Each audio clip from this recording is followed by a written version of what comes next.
잠과 같이 기도드리겠습니다.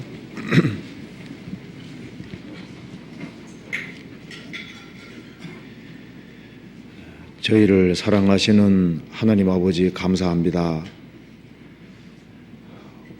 오늘도 저희들을 한자리에 불러 모아주시고 주님께 찬송을 드리며 또 주의 말씀을 배울 수 있게 해주신 것을 감사합니다.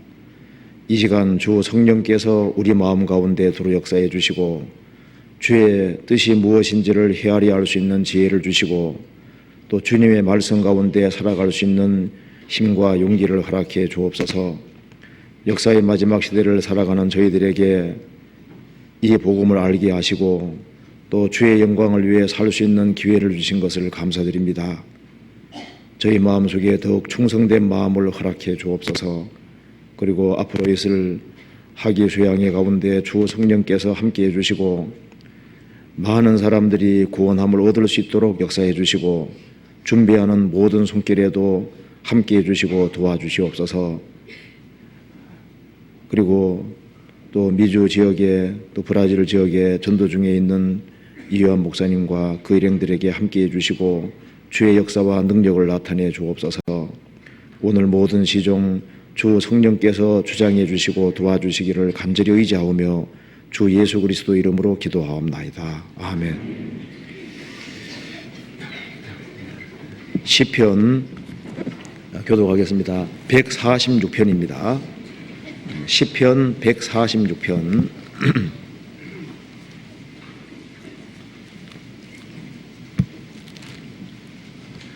1절부터 끝절까지 교독하겠습니다.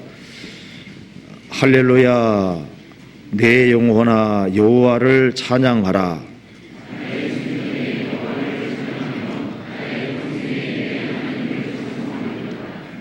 방백들을 의지하지 말며 도울 힘이 없는 인생도 의지하지 말지니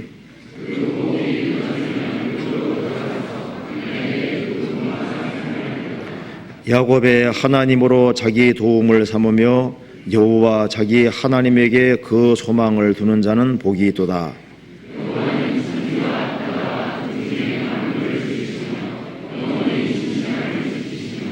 압박당하는 자를 위하여 공의로 판단하시며 줄인 자에게 식물을 주시는 자시로다. 여호와께서 갇힌 자를 해방하시며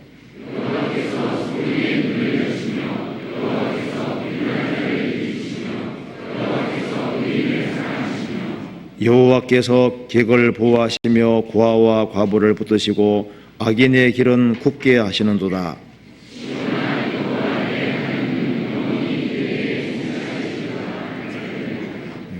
찬양대 찬송 읽겠습니다.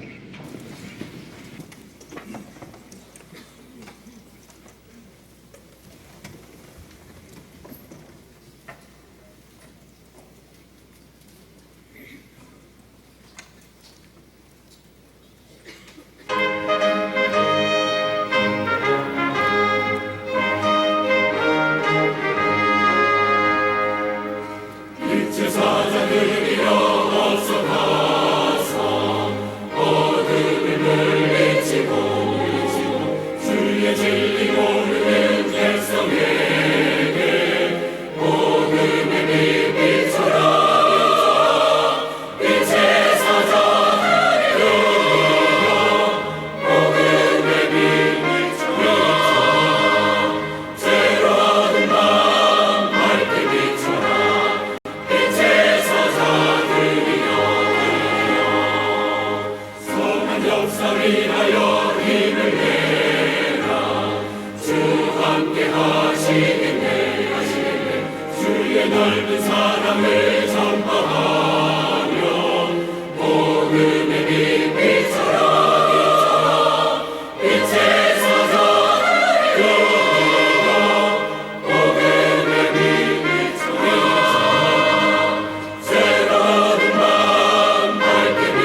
성경 마가복음 찾으시겠습니다. 7장. 마가복음 7장입니다.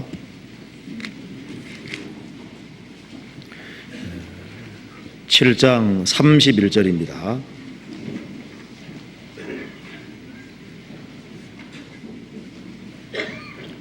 제가 읽겠습니다. 예수께서 다시 두로 지경에서 나와 시돈을 지나고 데가볼리 지경을 통과하여 갈릴리 호수에 이르시매 사람들이 귀먹고 어눌한 자를 데리고 예수께 나와 안수하여 주시기를 간과하거늘 예수께서 그 사람을 따로 데리고 무리를 떠나 손가락을 그의 양귀에 넣고 침뱉어 그의 혀에 손을 대시며 하늘을 우러러 탄식하시며 그에게 이르시되 에바다 하시니 이는 열리라는 뜻이라. 그의 귀가 열리고 혀에 맺힌 것이 곧 풀려 말이 분명하더라. 37절을 같이 읽겠습니다. 사람들이 심히 놀라 가로되 그가 다 잘하였도다. 귀머거리도 듣게 하고 봉어리도 말하게 한다 하니라. 거기까지입니다. 이완 목사님께서 지금 미주 소양회와 브라질 선교회에 가 계시기 때문에 제가 대신 나왔습니다. 오늘은 마가복음 7장 37절에 사람들이 심히 놀라 가로되 그가 예수님이 다 잘하였도다. 귀머거리도 듣게 하고 벙어리도 말하게 한다 하니라. 이 말씀에서 그가 예수님이 다 잘하였도다. 이것이 좀 마음에 제가 들어서 이제 이것을 좀 생각해 보려고 읽었습니다. 예수님이 행하시는 기적을 듣고 사람들이 심히 놀라면서 말하기를 그가 예수님이 다 잘하였도다. 신앙생활에서 가장 근본적으로 중요한 것은 바른 태도라고 할 수 있을 겁니다. 예수님이 다 잘하였도다. 끝까지 이런 입장에 설 수 있다면 정말 복된 삶이 될 겁니다. 그가 다 잘하였도다. 피조물인 우리가 그 조물주 앞에서 취해야 할 태도가 바로 이 태도입니다. 하나님은 무슨 일을 하든지 그분은 다 잘하셔도다.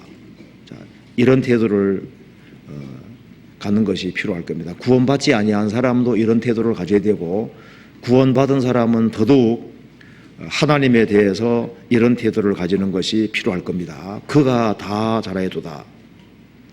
그리고 우리가 하나님에 대해서 바른 생각을 가지고 그리고 성경에 나타나신 그 하나님이 행하시는 모든 일이 의롭고 진실하고 참되시다면은 우리 모든 삶의 기준은 하나님의 말씀이 기준이 되지 않으면 안 될 겁니다.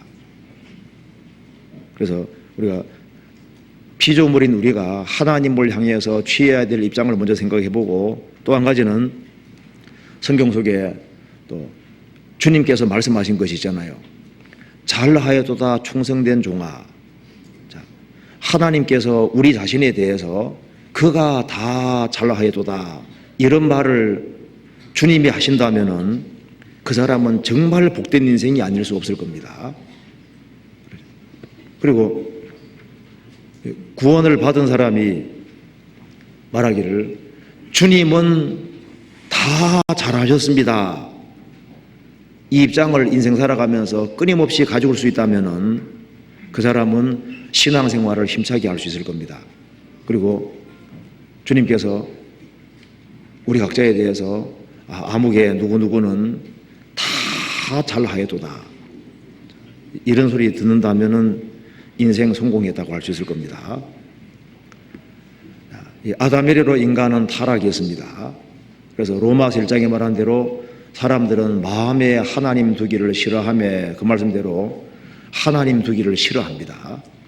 어떤 사람은 하나님과 무슨 원수를 졌는지 하나님 말만 하면은 열을 내고 그 대항하는 사람이죠.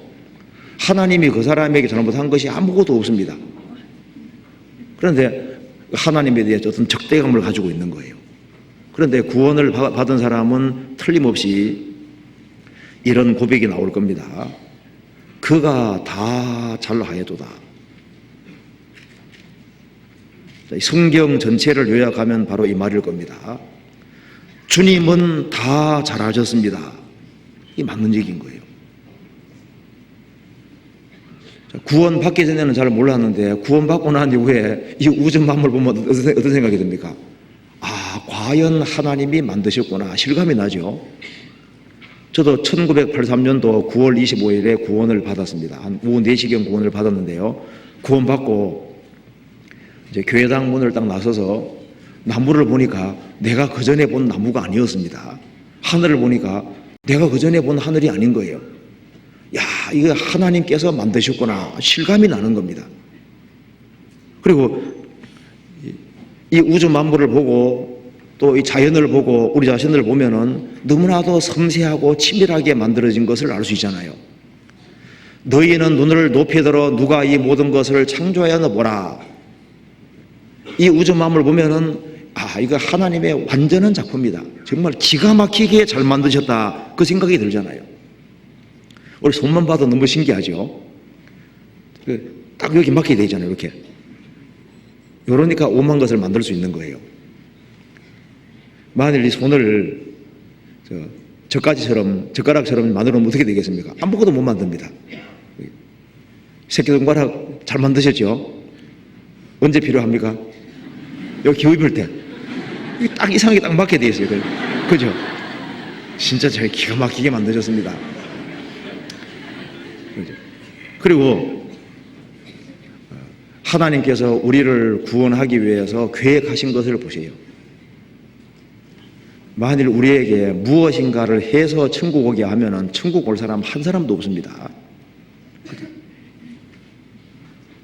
인간에게 뭘 시켜서 천국 오게 하면 인간은 불완전하기 때문에 천국 올 사람 한 사람도 없습니다. 그러니까 하나님께서 모든 것을 완벽하게 다 해주셨고 다 해주신 것을 받아들여 천국 가게 하셨으니 천국에 갈 수 있지. 그 방법 외에는 다른 방법이 없어요. 벌레만도 못한 우리를 구원하기 위해서 하나님이 계획하신 것을 보세요. 믿음으로만 천국 가게 하셨으니 정말 잘하신 겁니다. 그러잖아요. 우리에게 뭘 해서 천국으로 하려면요, 우리 천국 갈 사람 한 사람도 없습니다. 한번 생각해 보세요. 그리고 조건 걸면 인간은 망하는 겁니다. 예를 들어서 주님께서 우리 죄를 다 사하셨는데, 자, 내가 네 죄를 다 사했는데 조건이 하나 있대. 지금부터 거짓말만 안 하면 천당 보내줄게. 이런 조건 걸리면 어떻게 될까요? 구원받은 그 순간부터 아예 말을 하지 말아야 돼. 그렇죠? 제일 좋은 길은 목수술을 받는 겁니다. 그럼 천국 가서 뭐라 말할까요? 제가 이래봬도 천국 온 것은 예수님 피로만 천국 온 것이 아니고요, 제가 목수술을 해서 왔습니다. 그 자랑할 수 있을 거 아니에요. 조건이 걸리면 인간 망하는 겁니다. 내가 네 죄를 다 사했는데 매 주일만 지키면 천당 보내줄게. 이런 조건 걸리면 어떻게 될까요? 죽는 날이 주일이면 교회당 와서 죽어야 됩니다. 그러잖아요. 그러니까 하나님이 다 해주시는 길을 가셨는데 깨우치고 나면 아, 그렇구나. 진짜 맞다. 그런데 성경을 우리가 배우면 배울수록 하나님은 참되시고 하나님은 항상 옳은 것이 사실임에도 불구하고 마귀는 자꾸 하나님에 대해서 부정적인 생각을 자꾸 집어넣습니다. 이 아담에게 다가온 마귀 보세요. 얼마나 강교합니까? 자, 마귀는 아담에게 뭘 넣어주려고 했습니까? 하나님에 대해서 부정적인 생각을 넣어주려고 했잖아요. 그러잖아요. 하나님이 모든 나무의 실과를 먹지 말라 하시더냐 이렇게 꿰는 거 봐요. 자, 모든 걸 다 먹지 못하게 하셨느냐? 그 무슨 말입니까? 하나님에 대해서 의심을 싹 불어넣잖아요. 그리고 참으로 너희들어 동산나무의 모든 실과를 먹지 말라 하시더냐 이렇게 나가잖아요. 하나님과 이간시키려고 했습니다. 그런데 그 마귀가 지금도 마찬가지입니다. 지금도 이 세상 사람들 마음속에 하나님은 잘못하시는 것이 많다. 하나님이 행하신 일에는 모순이 있고 문제가 많다고 계속 집어넣어주는 겁니다. 지금도 사람들 마음속에 그걸 넣어줍니다. 그리고 심지어 구원을 받은 사람 속에조차 하나님이 행하신 일에는 모순이 있다는 생각을 자꾸 넣어주는 거예요. 그것이야말로 정말 어리석은 생각입니다. 피조물이 조물주에 대해서 불경스럽고 잘못된 생각을 갖는 것 자체가 틀린 겁니다. 우리가 신앙생활을 힘있게 잘하기 위해서는 이해가 되지 않을지라도 하나님은 항상 참되시다, 불의가 없다, 하나님은 모든 일을 다 잘 행하신다, 그에 대한 그런 입장을 항상 고수할 필요가 있습니다.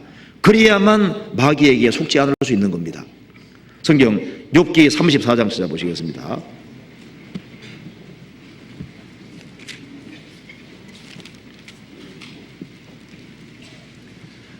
34장 10절입니다.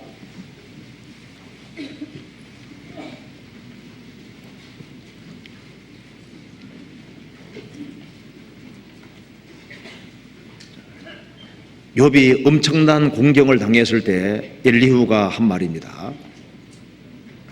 하나님 하시는 일이 모순처럼 보이고, 욥의 세 친구도 신앙인인데 하나님 하시는 일을 잘 이해를 못하고 욥 자신도 마찬가지였습니다. 그런데 엘리후는 이 입장을 취했습니다. 10절, 이 입장이 맞는 겁니다. 그러므로 너희 총명한 자들아, 내 말을 들어라.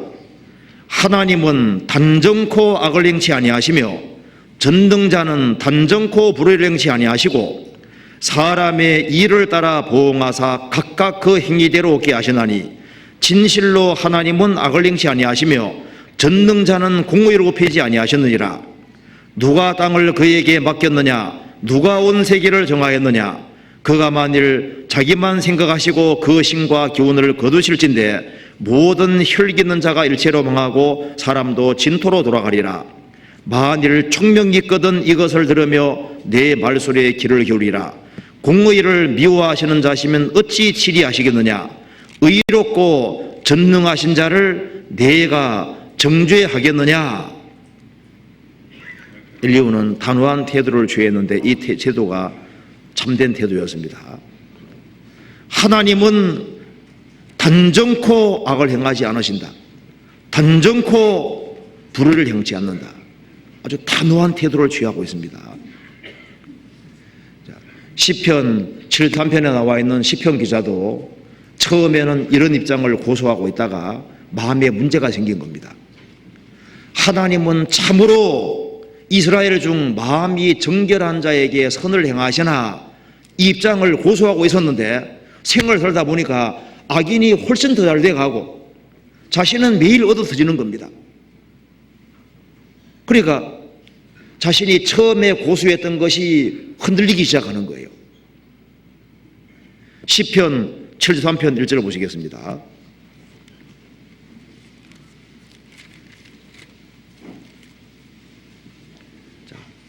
1절 같이 읽어보겠습니다. 하나님이 참으로 이스라엘 중 마음이 정결한 자에게 선을 행하시나, 이 입장을 끝까지 가지고 있어야 되는 겁니다. 하나님이 참으로 이스라엘 중 마음이 정결한 자에게 선을 행하시나, 이 말이 사실인데 2절에 나는 거의 실족할 뻔하였고 내 걸음이 미끄러질 뻔하였으니 이는 내가 악인의 형통함을 보고 오만한 자를 질시하였음이로다. 그리고 악인도 잘 돼가고 시편 기자도 잘 돼가면 오죽이나 좋겠습니까? 그런데 시편 기자는 매일 얻어서지는 겁니다. 그 14절에 나는 종일 재앙을 당하며 아침마다 칭책을 보아도다. 의로운 하나님이 계시고 하나님 하시는 항상 오르신데 그가 다 잘하시는 분인데 어째서 이런 일이 있냐 그 말입니다. 그런데 시편 기자는 갈등은 가졌지만 1절을 끝까지 고수함으로 하나님의 축복을 받았습니다. 하나님 하시는 모든 일은 다 의롭습니다. 당장은 헤아리기 어려워도 그것은 사실입니다. 요한계시록 15장 3절을 같이 읽어봅시다. 요한계시록 15장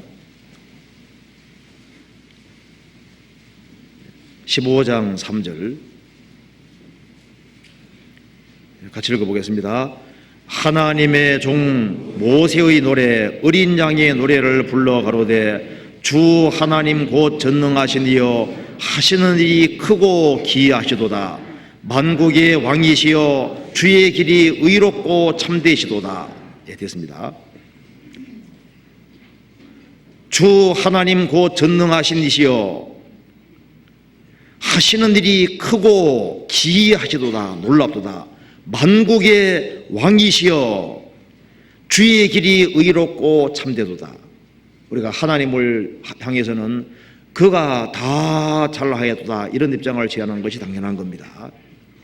그리고 예수님에 대해서 생각을 해보면은 그 높고 거룩한 곳에 계시던 바로 주께서 처녀 태를 빌려 세상에 오셨습니다.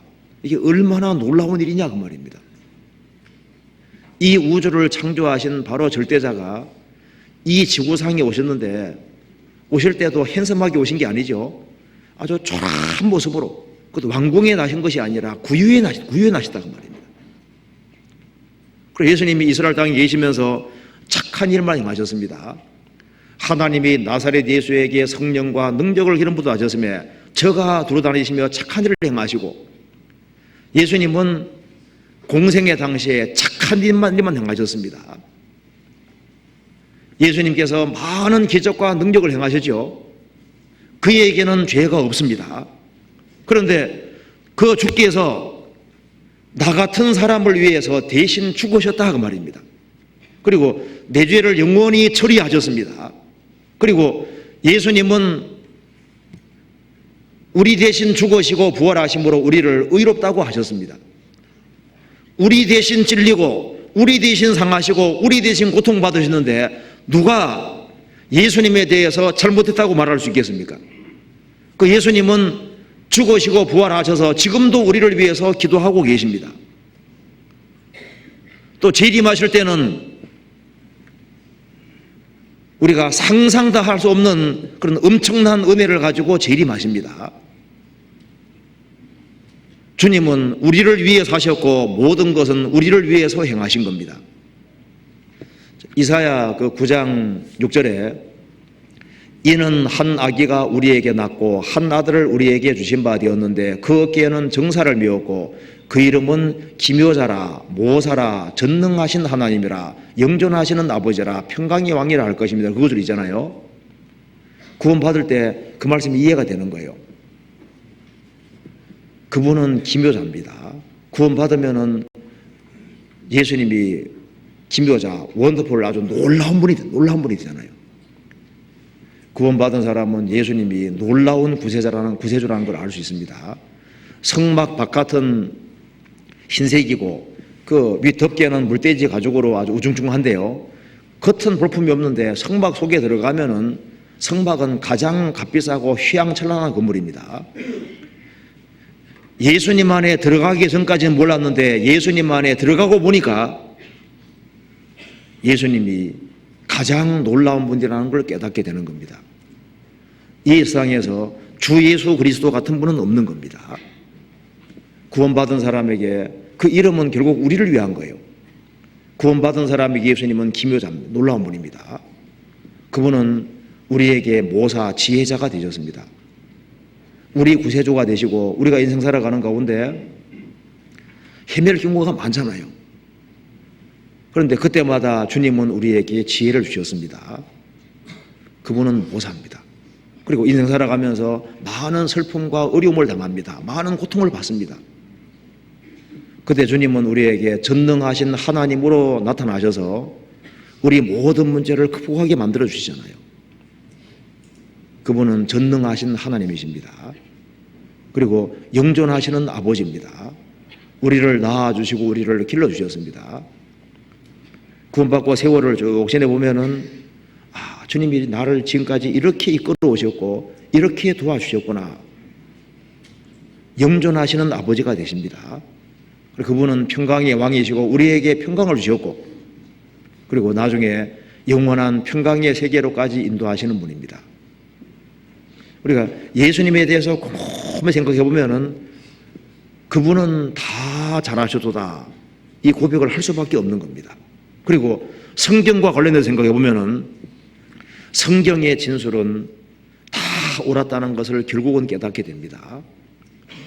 그가 다 잘하도다.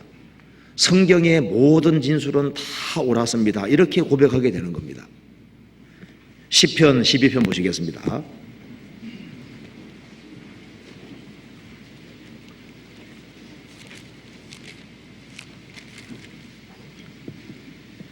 (6절입니다)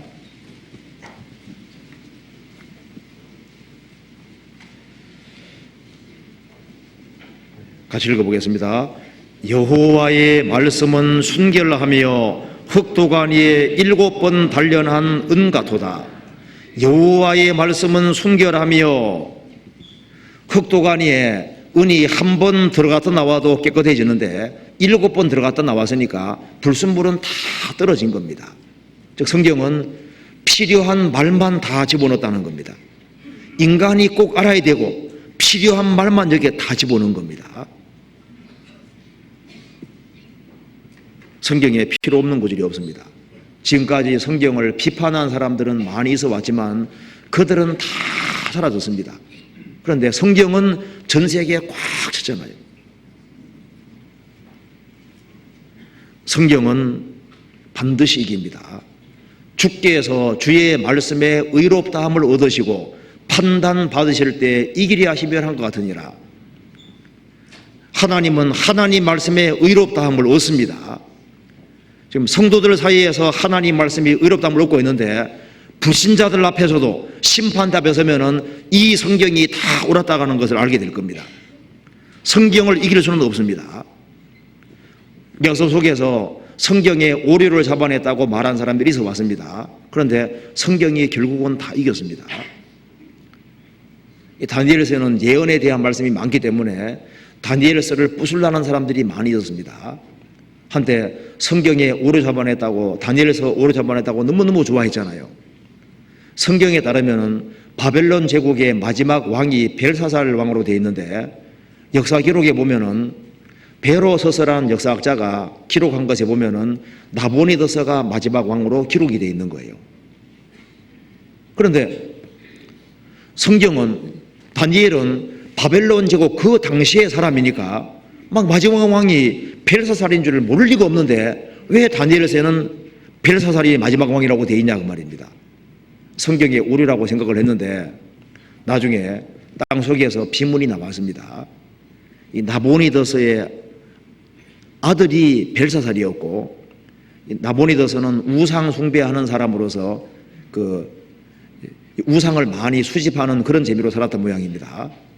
그래서 이 아라비아 딴 쪽에 다른 멀리 가 있으면서 자기 아들을 둘째 칠이라자로 삼았다는 것이 밝혀지고 그래서 분벽에 나와 있는 글자를 해석하는 사람은 셋째 칠이자가 되게 해준다고 벨사살 왕이 말했는데 그 말까지 맞다는 것이 밝혀집니다. 그러니까 나보니더서가 첫째, 벨사살이 두 번째, 그리고 여기에 다니엘이 세 번째 이렇게 되는 겁니다. 그리고 또 과거에는 또 토끼가 대책임질을 한다는 이거 오리라고 생각했습니다. 요즘 밝혀지죠. 토끼가 대책임질하는 게 맞잖아요. 하여튼 간에 성경 걸고 넘어지면 성경이 다 이깁니다. 그러니까 우리는 어떻게 생각하면 되냐 하면 무조건 성경 옳다고 생각하면 맞아요. 성경의 3분의 1이 예언인데 문자 그대로 다 이루어졌잖아요. 그리고 그 자녀 키우다 보시면요 잠언을 너무 잘 만드셨어요. 저는 그 생각 많이 합니다. 잠언이 1장부터 31장까지 있죠. 뭐 부모가 잔소리할 필요 없어요. 잠언만 같이 읽자 그리면 돼. 같이 읽으면 잠언이 알아서 잔소리 다 해주지요.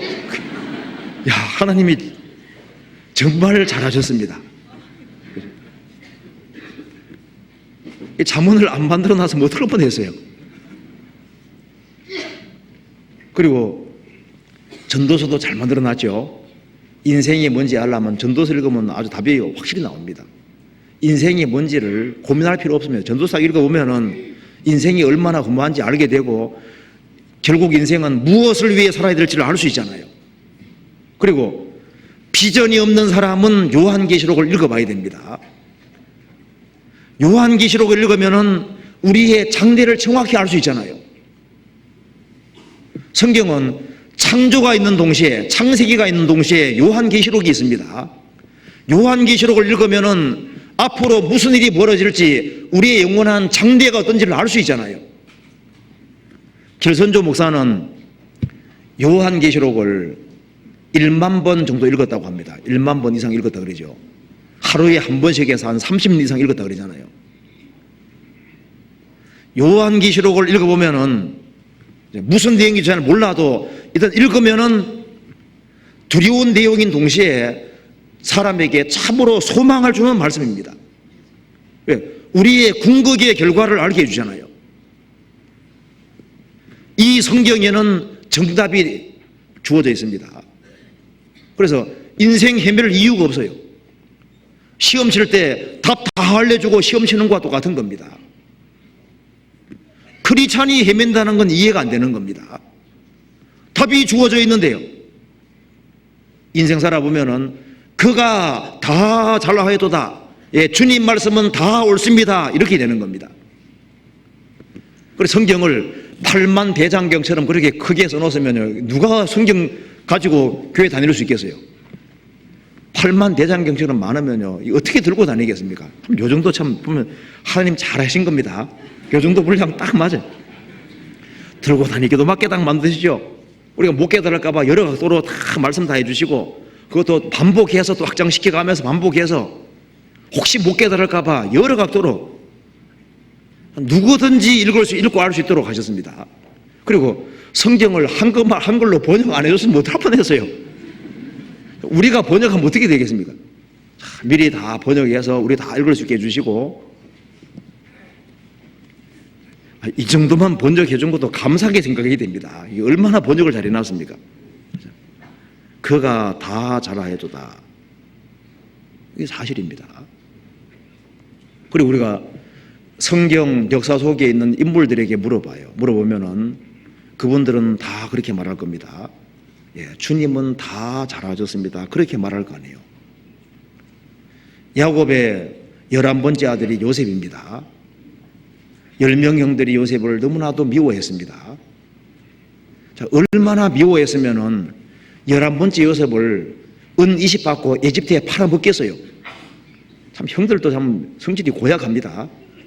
동생들을 아주 매몰차게 팔아먹는 거 봐요. 요셉은 17살 나이에 부모를 떠났습니다. 그 이국 땅에 들어간 거예요.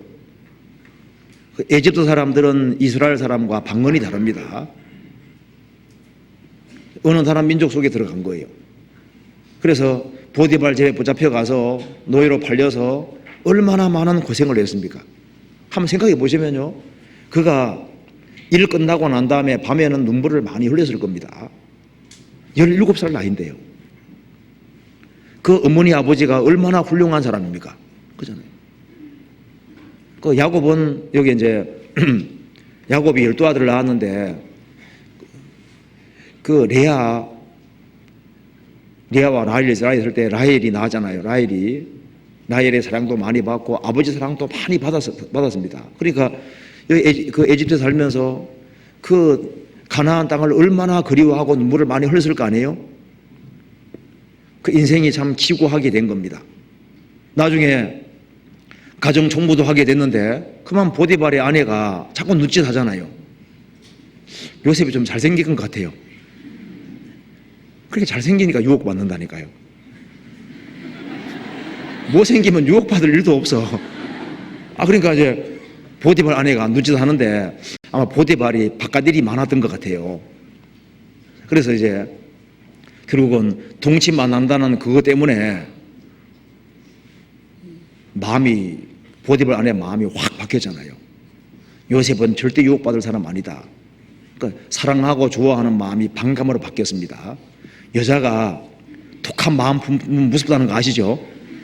이 보디블 아내가 아주 독한 마음 가졌던 것 같아요. 그래서 요셉에게 누명을 뒤집어 씌워서 죽이려고 했잖아요. 사실 감옥에 쳐넣은 건 죽인 거나 마찬가지입니다. 그런데 우여곡절 끝에 하나님의 도움으로 총리 대신이 됐습니다. 그가 나중에 자식을 낳고 뭐라 말했습니까?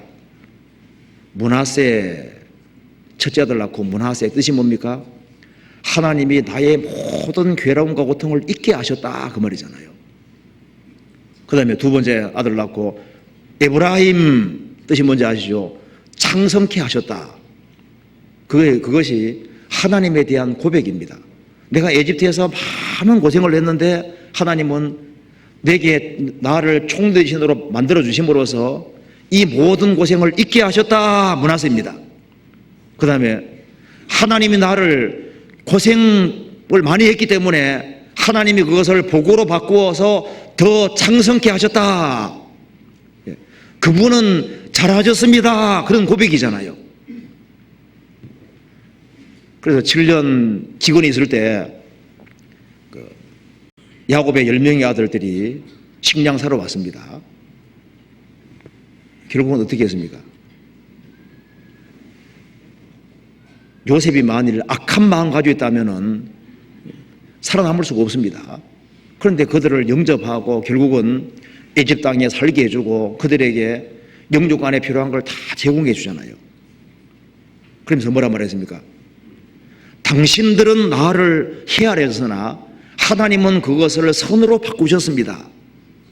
하나님은 다 잘하셨습니다. 이렇게 고백하잖아요. 성경 한번 찾아봅시다. 창세기 45장 보시겠습니다.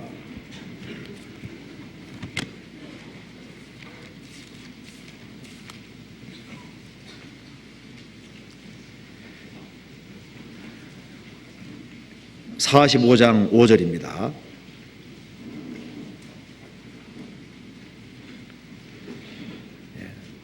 당신들은 나를 이곳에 팔았으므로 근심하지 마소서, 한탄하지 마소서. 하나님이 생명을 구원하시려고 나를 당신들 앞서 보내셨나이다. 7절, 하나님이 큰 구원으로 당신들의 생명을 보존하고 당신들의 후손을 세상에 두시려고 나를 당신들 앞에 보내셨으니 그런즉 나를 이리로 보낸 자는 당신들이 아니요 하나님이시라. 하나님이 나로 바로의 아비를 삼으시며 그 온 집의 주를 삼으시며 애굽 온 땅의 치리자를 삼으셨나이다. 창세기 50장 19절 20절을 같이 읽겠습니다. 요셉이 그들에게 이르되 두려워 마소서, 내가 하나님을 대신하리이까. 당신들은 나를 헤아려 하였으나 하나님은 그것을 선으로 바꾸사 오늘과 같이 만면의 생명을 구원하게 하시려 하셨나니. 당신들은 나를 헤아려 하였으나 하나님은 그것을 선으로 바꾸셨습니다. 자, 요셉은 뭐라 말할까요? 그는 기구한 고통 속에 살았지만은 나중에 뭐라 말합니까? 그가 다 잘하여도다. 이렇게 고백을 하게 되는 겁니다. 우리가 한나에게도 물어볼 수 있겠죠? 엘가나에게 두 아내가 있었습니다. 하나는 분인나고 하나는 한나입니다. 한나는 자식을 못 낳아요. 분난 자식을 잘 낳습니다. 한나는 경건한 자입니다. 그런데 분인나는 대적이 되어서 한나 마음을 계속 괴롭게 합니다. 자식도 없는 주제하면서 마음을 계속 끓는 거예요. 한나가 말했습니다. 나는 마음이 슬픈 여자라. 한나는 마음속에 큰 슬픔이 있었습니다. 이 분인나가 대적이 되어 시보리에는 사탄입니다. 사탄이 되어, 그러니까 이 분인나는 한나 마음을 잘 괴롭히는 방법을 알고 있었던 것 같아요. 이 사람 마음을 특별히 잘 긁는 사람도 있습니다. 감정 상하게 하는 사람이 있잖아요. 그러니까 한나가 신앙인인데도 그렇게 다치는 걸 봐서는 좀 약간 독했던 것 같아요. 그래서 막 마음을 이상하게 긁어가지고 그 영혼을 막 흐트러뜨리는 겁니다. 그래서 이 한나는 말하기를 나는 마음이 슬픈 여자라. 그래서 하나님께 계속 기도했습니다. 근데 하나님 어떻게 하셨습니까? 나중에 가장 귀한 아들을 주셨다는 거 아시죠? 성경에 나와 있는 사무엘, 그 위대한 선지자를 내려주신 겁니다. 그가 뭐라고 말했습니까? 그녀가 뭐라고 말했습니까? 여호와는 지식의 하나님이시라 행동을 달아보시는도다. 하나님은 모든 것을 다 아셨구나.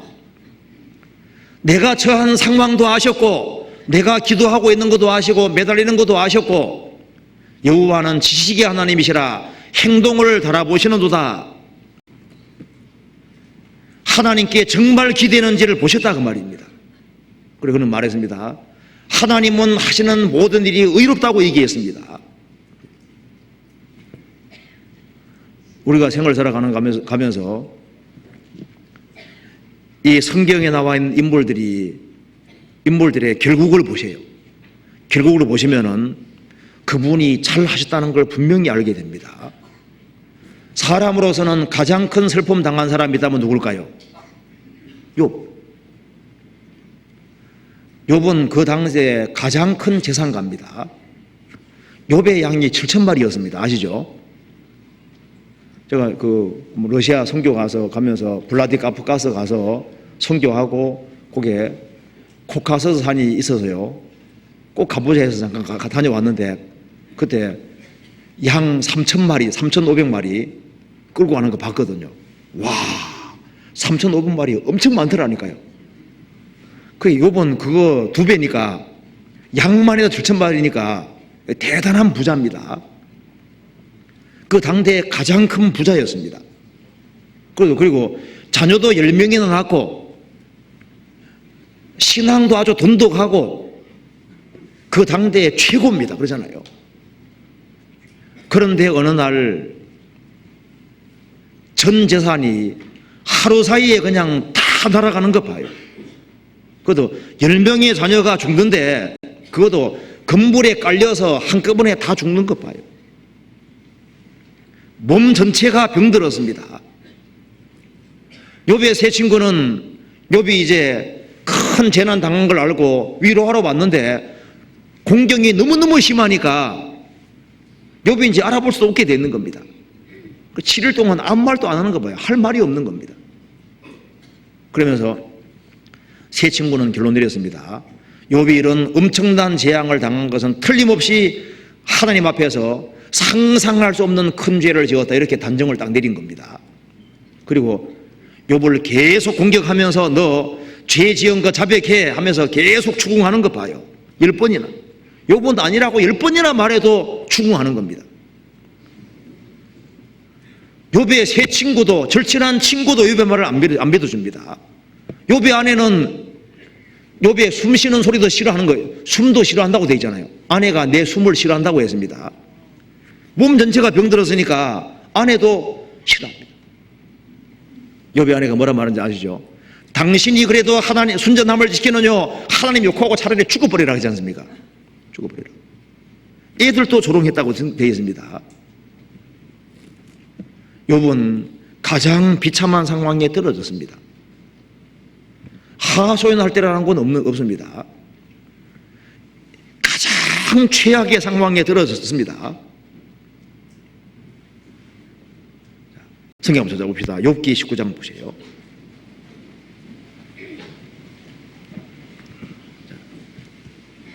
자, 이렇게 해도 하나님이 잘하시는 거냐 그 말입니다. 생각해 보자 그 말입니다. 욥기 19장 1절 봅시다. 욥이 대답하여 가로되 너희가 내 마음을 번데케 하며 말로 꺾기를 어느 때까지 하겠느냐.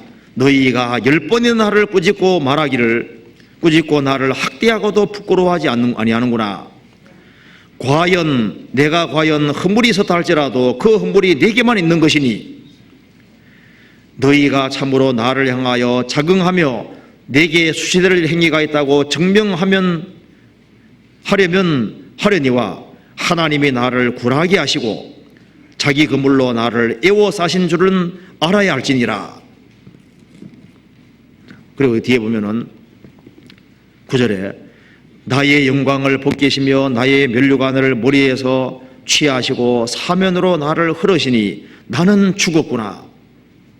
내 소망을 나무 뽑듯이 뽑으시고 14절입니다. 내 친척은 나를 버리며 가까운 친구는 나를 잊었구나. 내 집에 우고한 자와 내 계집종들은 나를 외인으로 여기니 내가 그들 앞에서 타국인이 되었구나. 내가 내 종을 불러도 대답하지 아니하니 내 입으로 그에게 청하야겠구나. 종들도 말 안 듣는 거 봐요. 내 숨을 내 아내가 싫어하며 내 동포들도 혐오해하는구나. 어린 아이들이라도 나를 업신여기고 내가 일어나면 나를 조롱하는구나. 나의 가까운 친구들이 나를 미워하며 나의 사랑하는 사람들이 돌이켜 나의 대적이 되었구나. 내 피부와 살이 뼈에 붙었고 남은 것은 겨우 이 껍을 뿐이로구나. 나의 친구야, 너희는 나를 불쌍히 여기라. 나를 불쌍히 여기라. 하나님의 손이 나를 치셨구나. 이런 비참한 상황 속에 떨어졌습니다. 욥은 마음속에 너무나도 큰 한이 맺히는 게 있는 거예요. 그래서 욥은 이렇게 말했습니다. 23절에 나의 말이 곧 기록되었으면 책에 씌워졌으면 칠필과 연으로 영영이 돌에 새겨졌으면 좋겠노라. 내가 참말을 하는데 안 받아준다 그 말입니다. 나중에 하나님께서 욥을 완전히 회복시켜 주셨습니다. 욥기가 기록이 됐습니다. 욥은 뭐라고 말할까요? 하나님이 잘못했습니다 이렇게 말할까요? 아닙니다. 그가 다 잘나해도다. 너희가 욥의 인내를 들었고 죽게 해주신 결말을 보았나니 주는 가장 자비하시고 가장 긍휼히 계시는 자신이라. 욥도 마음속에 내가 왜 이 코스의 길을 걸어가야 되는지 당황이 됐습니다. 인류가 말하기를 하나님이 내 뜻대로 갚으셔야겠다고 내가 그것을 싫어하느냐? 그러면 내가 스스로 택할 것이요. 욥이 내가 왜 이런 코스를 걸어야 되느냐? 마음에 문제가 있습니다. 인류가 말했습니다. 그러면 너가 인생길을 선택해봐. 그런데 하나님이 이런 코스를 택한 것이 최선이었습니다. 욥이 하나님을 섬기는 사람으로 이런 재앙이 없이 사는 것도 물론 좋지만은 욥이 이런 엄청난 재앙을 당함으로 욥기가 기록되고 그리고 대대로 욥기를 계속 읽어가고 있잖아요. 그리고 지금도 수없이 많은 사람이 욥기를 통해서 계속적으로 위로와 용기를 갖고 살고 있는데 하나님은 욥에게 최선의 코스를 주신 겁니다. 그가 다 잘나해도다. 그건 사실인 거잖아요. 성경의 인물들에게 물으면 하나님은 다 잘하셨다고 말할 겁니다. 구원받은 우리는 무엇이라고 말할까요? 구원받은 우리도 구원받을 때 어떤 생각이 듭니까? 그가 다 잘나해도 그런 생각이 들지 않습니까? 네. 주님은 옳았습니다. 이런 고백이 나오게 되는 겁니다. 구원받고 나면은 내가 한국에 태어난 것도 축복이었다는 걸 알게 됩니다. 내가 가난한 가정에 태어났지만 하나님의 축복이었습니다. 내가 조금 못생긴 것도 축복이었습니다. 맞죠? 내게 상처 준 사람도 내게 필요한 사람이었습니다. 내 마음에 큰 고통을 주는 사람, 내게 원수 같은 사람도 내게 필요했습니다. 구원받고 나면요, 모든 상황에 대해서 주님은 다 잘하셨습니다. 이런 고백을 하게 되는 겁니다. 그렇다면 구원받은 이후에 벌어지는 모든 일에 대해서도 우리는 동일한 고백이 필요한 겁니다. 지금은 이해되지 않지만 믿음의 눈으로 보면서 주님은 다 잘하도다. 그러면서 감사한 마음으로 받는 것이 필요한 겁니다. 성경 시편 74편에 보면은 낮도 주의 것이요 밤도 주의 것이라는 말씀이 있습니다. 하나님은 낮도 만드시고 밤도 만드신 거예요. 인생에는 낮만 있는 것이 아닙니다. 밤이 있습니다. 낮도 주의 것이요 밤도 주의 것이라. 인생에는 여름만 있는 것이 아니잖아요. 그 겨울이 있습니다. 하나님은 여름도 주시고 겨울도 주시는 분입니다. 이스라엘은 겨울이 우기입니다. 겨울이 농사 짓는 기간에, 여름은 여름 내내 건기인데 가을부터 비가 오기 시작해서 겨울 내내 농사를 짓는 겁니다. 이스라엘은 겨울이 성장기가 되는 거예요. 그리고 식물도 밤에 자란다는 거 아시죠? 밤에. 머리카락도 언제 자랍니까? 밤에. 키도 밤에 자랍니다. 하나님이 인생을 어디서 키우냐면 다 밤에 키우는 거예요. 밤에.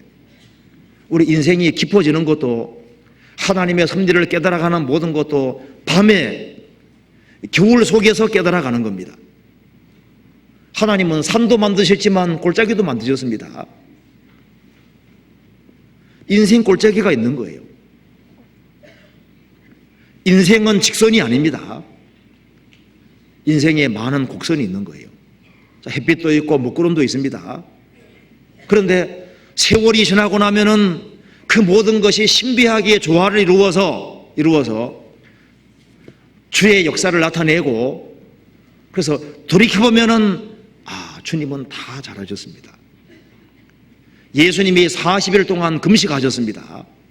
그 40은 고난의 수잖아요.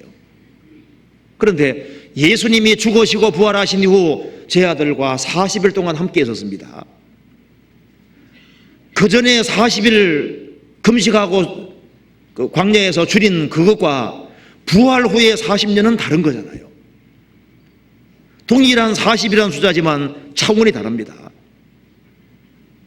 이스라엘은 광야가 있지만 그 다음엔 광야 넘어 뭐가 있습니까? 가나안 땅의 축복이라는 것이잖아요. 모든 그리스도인들은 그가 잘하였도다 그 입장을 정말 고수할 수 있다면은 로마서 8장 28절이 생애 속에서 사실인 걸 확인하게 될 겁니다. 로마서 8장 찾아봅시다. 8장 28절.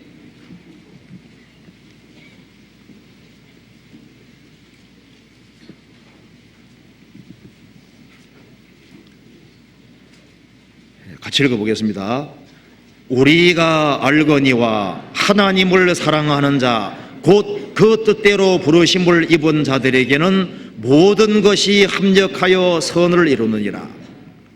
우리가 알거니와 하나님을 사랑하는 자 곧 그 뜻대로 부르심을 입은 자들에게는 모든 것이 뭘까요? 35절에 누가 우리를 그리스도의 사랑에서 끊으리요? 환난이나. 모든 것 속에 인생 환난이 포함됩니다. 그리고 곤고나 공고 속에 질병이 포함됩니다. 심지어 질병도, 그 다음에 핍박이나 기근이나 먹고 살 것이 없는 거예요. 적신이나 옷도 없는 겁니다. 그리고 위험이나 칼이랴, 심지어 죽음도, 순교도, 모든 것이 합력하여 선을 이루느니라. 배후에 IQ가 무한되신 분이 계십니다. 하나님이 IQ가 어떻게 되는 줄 아세요? 하나님이 IQ가 무한됩니다. 욥기에 말한 대로 지능이 무궁하죠. 우리 배후에는 IQ가 무한되신 분이 계시거든요. 하나님이 전능하신 분이잖아요. 전지라는 건 모든 것을 다 하시고 모든 걸 다 할 수 있는 분이고, 그리고 전지할 뿐 아니라 지능이 무한됩니다. 요즘 그 이스라엘 땅 앞바다에 석유가 엄청 매장되어 있는데 그것도 사우디에만큼 많다 그러지 않습니까? 그래서 이스라엘은 세계 3대 산유국에 들어갈 거라 그러지 않습니까? 그러니까 하필이면 한국이 아니라 이스라엘입니다. 이사야 60장에 나와 있죠. 바다에 풍부가 들어온다. 돈 되는 건 다 이스라엘 땅에 가 있습니다. 그럼 거기에다가 누가 석유를 매장시켜 놨을까요? 하나님 매장시켜 놓은 겁니다. 제가 러시아를 이제 전도를 제가 왔다 갔다 하자, 1년에 한 2번씩은 가는데요. 가면은 러시아는 천연가스가 그렇게 많아요. 그러니까 제가 생각할 때, 야, 하나님 참 잘하셨다. 왜냐하면 그게 천연가스라도 있어야지 추운 겨울에 지내기 쉽잖아요. 그러니까 막 건물 속에 들어가면 따뜻합니다. 천연가스가 엄청 나오니까 연료 걱정 없는 거예요, 러시아. 저 사우디 그 사막들 이런 데는요, 석유라도 나와야지 먹고 살지. 한국은 삼천리 금수강산이니까 그냥 뭐 석유 없어도 이게 다 적절하게 한번 생각해 보세요. 하나님이 이게 정말 적절하게 다 넣어두셨습니다. 우리 인생도 마찬가지입니다. 하나님은 정말 놀라운 분입니다. 우리가 이 사실을 믿어야 되는 거예요. 그리고 우리가 돌이켜보면은 부족한 것은 나였습니다. 잘한 것은 주님이었다고 고백 안 할 수 없잖아요. 그리고 돌이켜보면은 내게 징계를 허락하신 것도 누굴 위해서입니까? 나를 위해서 그렇게 하신 것이었습니다. 내가 슬픔을 당했는데 내게 슬픔을 허락하신 분도 돌이켜보면 누굽니까? 주님이 나를 위해 그렇게 하신 것이 확실한 겁니다. 주님이 우리 편에 대해서 배후의 일을 계속하고 있는 것이 사실인 겁니다. 시편 57편 찾아봅시다. 57편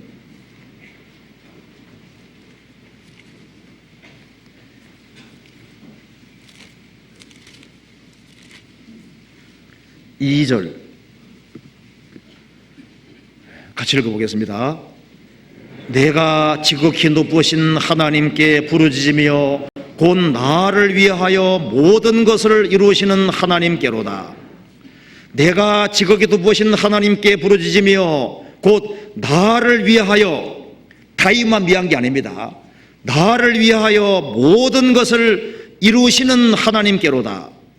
그래서 우리 생애에 돌이켜보면은 하나님 나를 사랑하셔서 행하신 일이었음을 알게 되는 겁니다. 주의 행동은 전부 다 의로운 행동이고 사랑의 행동이었습니다. 불신자들이 주님 앞에 서면 어떻게 될까요? 불신자들이 결국은 뭐라고 말할까요? 주님은 의롭습니다. 주님은 절대 억울하게 심판하지 않을 겁니다. 심판하면서 하면 주님은 잘하셨는데 내 스스로가 하나님을 끝까지 대적했습니다. 그리고 고백하게 될 겁니다. 주님은 공의로웠고 주님은 잘하셨는데 문제는 내 편에 있고 나는 정죄받아 마땅합니다. 이렇게 말할 겁니다. 그렇지 않겠습니까? 그리고 우리가 심판대 앞에 심판받는 것을 구경한다고 해봅시다. 구원받은 사람들이. 집안 식구 중에 구원 안 받은 사람에게 하나님이 심판을 선고하고 이뤄질 때 우리 입에서 뭐라고 할까요? 주님은 의롭습니다. 과연 그렇게 할 수밖에 없습니다. 고백하게 될 겁니다. 구원받지 아니한 사람은 지옥 들어가 슬픔의 일을 갈겠지만은 그러면서도 뭐라 말할까요? 주님은 의로웠고 나는 정죄받아 마땅하다 이렇게 말할 거다 그 말입니다. 가룟 유다는 뭐라고 말할까요? 내가 잘못되었도다. 주님은 옳은데 내가 잘못되었도다.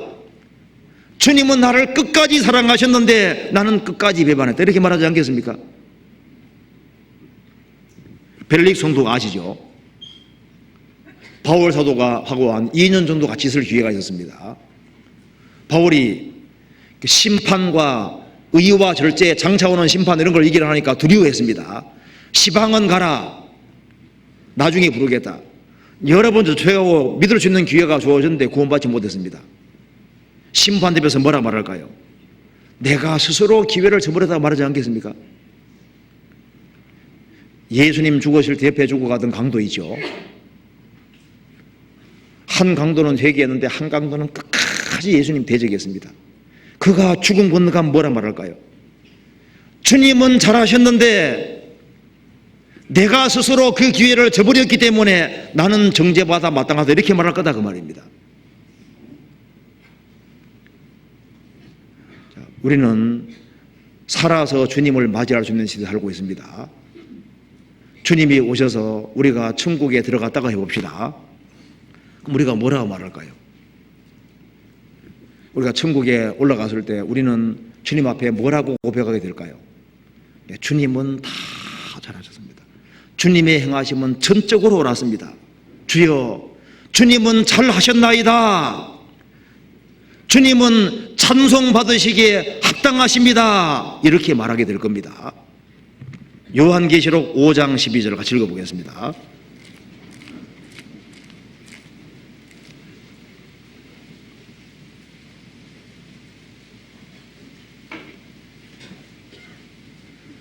(5장 12절)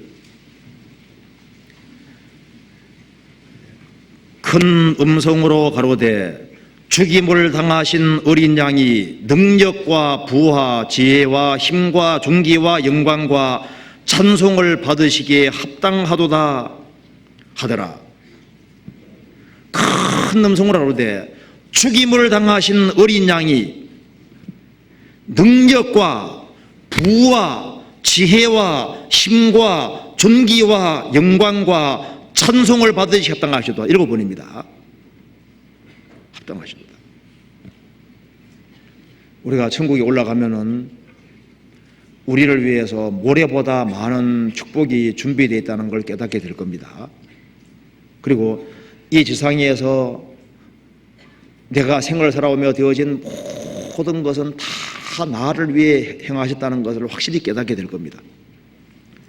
이 우주 만물도 나를 위해 있었던 것이고, 교회도 주님이 나를 위해서 두신 것이고, 일꾼도도 나를 위해 두신 것이고, 하나님은 나를 위해서 계속 작업했다는 걸 깨닫게 될 거다 그 말입니다. 우리가 천국에 들어가면 얼마나 놀라게 되겠습니까? 천국에 올라가면은 주님이 다 잘했다는 말 자체를 실감하게 될 겁니다. 우리가 새 하늘과 새 땅에 살게 되잖아요. 요한계시록 21장 봅시다. 21장 1절.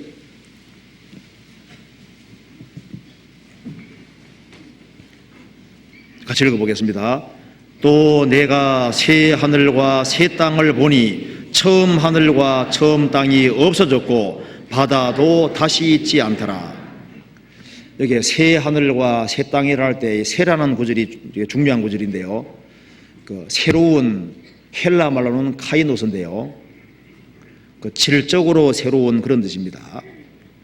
그러니까 우리가 지금 살고 있는 지구는 원소가 100개 정도로 구성되어 있습니다. 원소 조합으로 이런 지구가 구성되어 있는데, 이 범죄한 세상도, 하나님의 심판을 받은 세상도 아직까지 아름다운 모습이 많이 있죠. 그런데 하나님이 장차 주실 세상은 이런 세상이 아닙니다. 지금 우리가 보는 이 하늘과 땅은 없어지고 영원한 새 하늘과 새 땅이 나타나는데, 차원 다른 하늘과 땅이 나타나게 되는 겁니다. 그러니까 씨앗이 꽃이 되면 카이노스입니다. 새로운 겁니다. 애벌레가 나비가 되면 카이노스, 새로운 거예요. 그러니까 이 하늘과 땅 자체도 쉽게 말하면 이렇게 생각하면 됩니다. 이 지구 자체가 씨라 생각하면 됩니다. 씨에 불과하고 나중에 영원한 천국이 주어지는데 상상할 수 없는 아주 완벽한 차원 다른 세계가 만들어지는 겁니다. 얼른 실감이 안 나니까 원소를 1만 개로 우주를 재구성한다고 생각해 봐요. 상상할 수 없는 엄청난 세계가 만들어집니다. 5가지 재료로 음식을 만드는 것과 100가지 재료 사용해서 음식 만들면 다르잖아요. 한 가지 색깔로 옷을 만드는 거하고 10가지 색을 사용하는 거하고 화려하게 다릅니다. 그러니까 하나님은 최고의 과학자고 최고의 예술가이기 때문에 상상할 수 없는 아주 완전한 작품 하나 만들었는데 그게 바로 천국이라는 거예요. 그 천국이 준비되어 있습니다. 우리에게 이 천국 주려고 우리를 만드신 거예요. 하나님이 자기를 사랑하는 자들을 위하여 예비하신 모든 것은 눈으로 보지 못하고 귀로 듣지 못하고 사람의 마음으로도 생각지 못하는 것 같으니라. 상상할 수 없는 엄청난 세계가 준비되어 있습니다. 우리가 신라시대에 가서 신라시대 사람에게 야, 한국에는 뭐 비행기가 날아다니고 막 텔레비전이 있고 인공성이 있고 뭐 얘기하면 신라시대 사람 뭐라 그럴까요? 웃긴 소리 하고 있네. 거짓말 하고 있어. 나는 못 믿어. 근데 그런 세계가 있잖아요. 시간 차이가 그렇게 안 나는데 신라시대 사람들이 이해 못하는 세계가 지금 있잖아요. 그런데 그건 믿으면서 영원한 천국이 있다는 걸 왜 믿냐 그 말입니다. 그 지능이 무궁하신 그 하나님께서, 최고 예술가이신 하나님께서 완전한 작품을 만들어내십니다. 그 세계 속에 들어가면은 그 세계는 우리가 이런 몸으로는 볼 수 없기 때문에 몸을 뜯어고쳐서 그 세계 속에 들어버리는 그게 부활인 거예요. 자, 이 배추 뜯어먹는 애벌레는 배추잎밖에 안 보이잖아요. 꿀과 꽃이 안 보입니다. 그가 나비가 되기까지는 안 보이는 거예요. 이 세계는 이런 감각기관으로 보는 것이 가능하지만은 이런 몸 가지고 천국 들어가면 그 세계가 안 보이는 거예요. 그래서 우리 몸 구조 자체를 완전히 바꿔주는 것이 부활입니다. 그래서 어마어마한 세계 속에 들어가게 되는 거예요. 그래서 C.S. 루이스가 쓴 나니아 연대기라는 그 책에 보면은 이제 크리찬의 생애를 이렇게 묘사하고 있습니다. 아주 두꺼운 책이 있는데 크리찬의 일생은 책의 그 표지다 그 말입니다. 이게 일생이고, 이제 천국 들어가면 그때부터 이제 재밌는 얘기가 펼쳐지기 시작하는데, 소설 보면 뒤로 갈수록 재밌는 얘기가 있죠. 책이 있죠. 천국 들어가면 이제 그 뒤로 무한히 얘기가 펼쳐지는데, 뒤로 가면 갈수록 더 재미있고 흥미진진한 것이 무한히 펼쳐지는 그 세계 속에 들어간다. 천국을 이렇게 묘사했는데 그거보다 더 엄청난 세계입니다.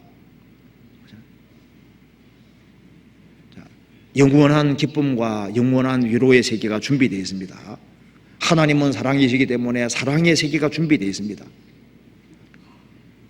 우리가 소원하고 바라는 것이 있잖아요.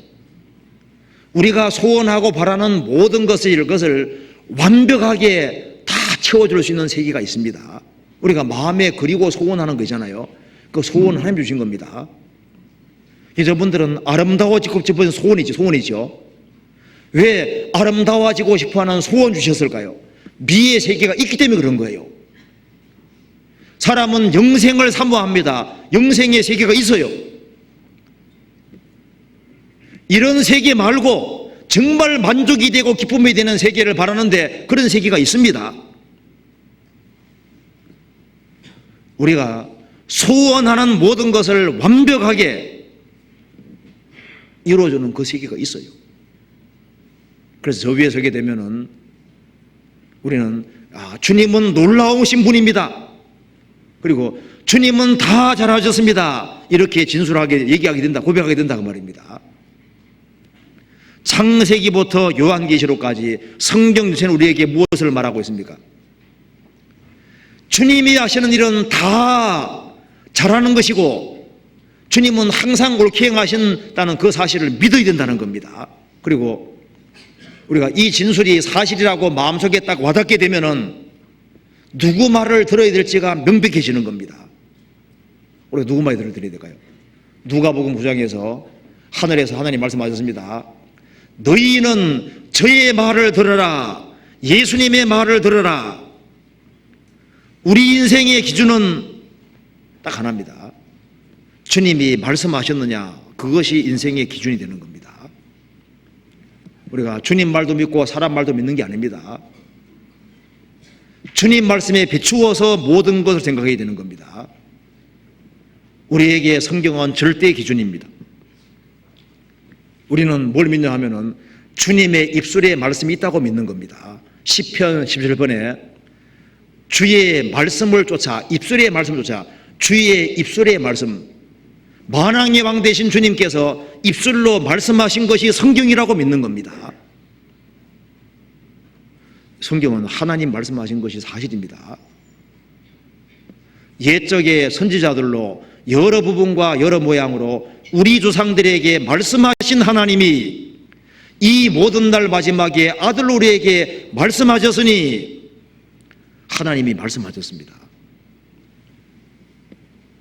그래서 우리는 예수님이 유일한 구원자라고 믿습니다.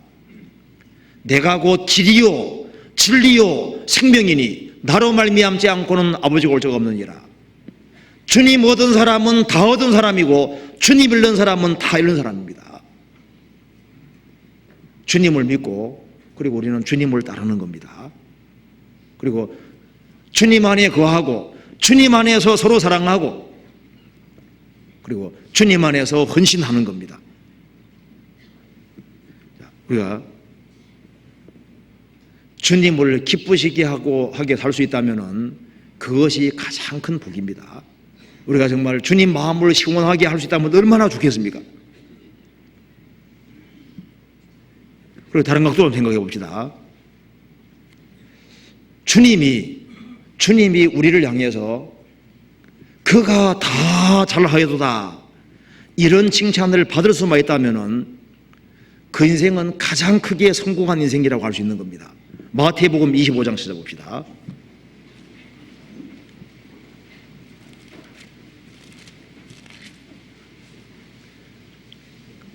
25장 21절.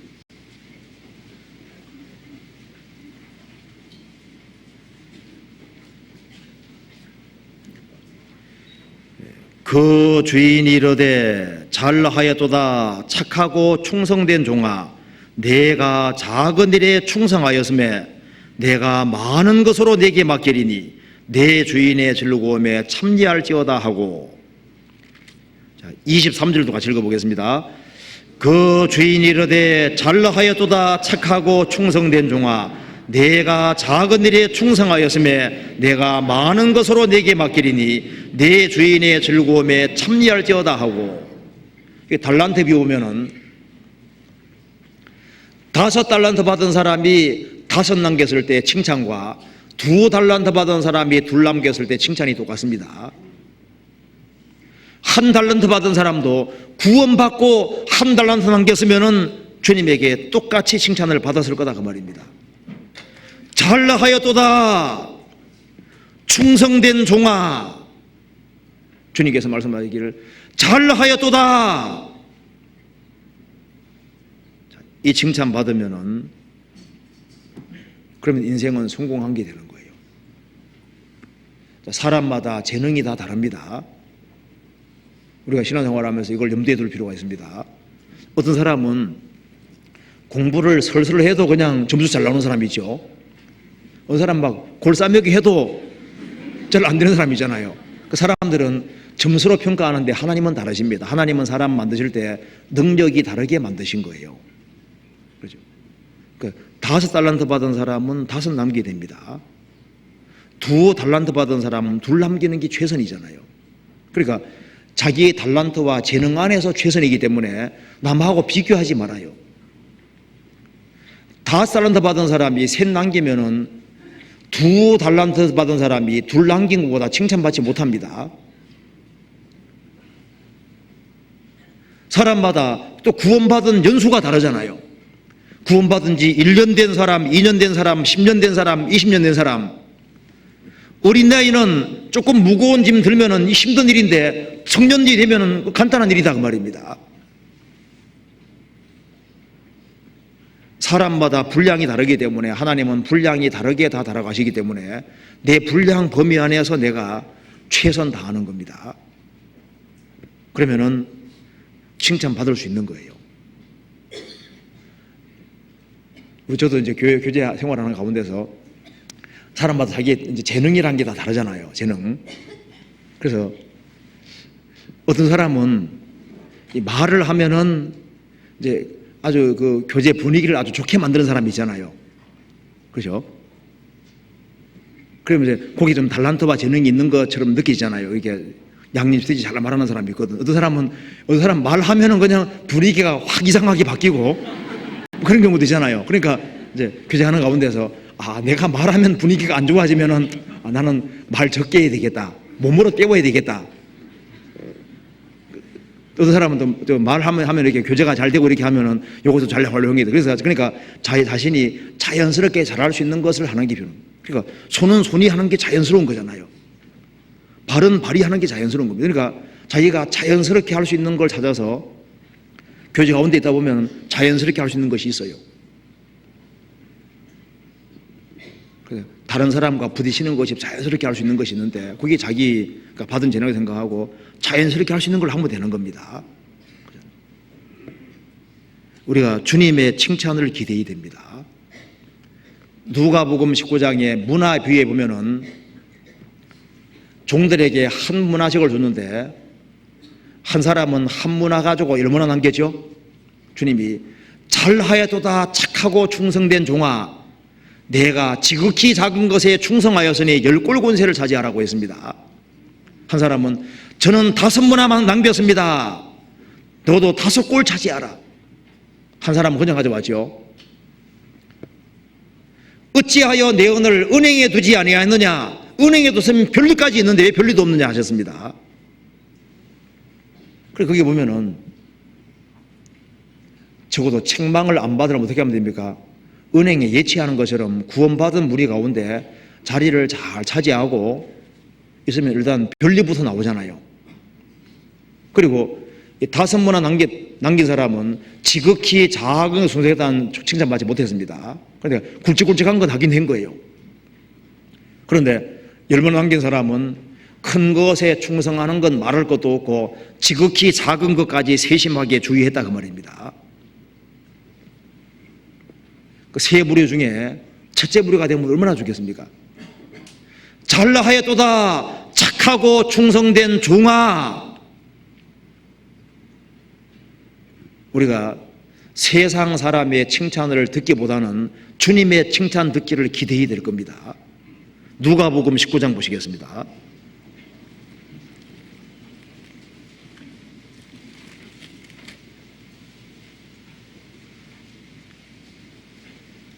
(19장) 17절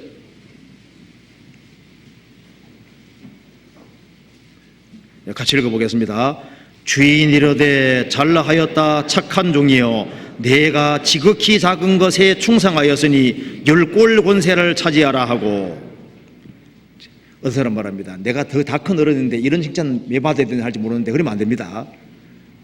우리가 다 큰 어른이라 생각하면 됩니까 안 됩니까? 안 되는 거예요. 주님이 몇 살이신데,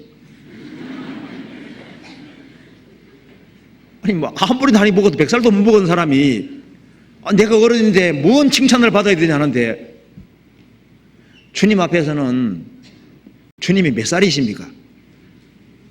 영원 속에 계시는 분인데 그분은 왕이 아니라 만왕의 왕이신데,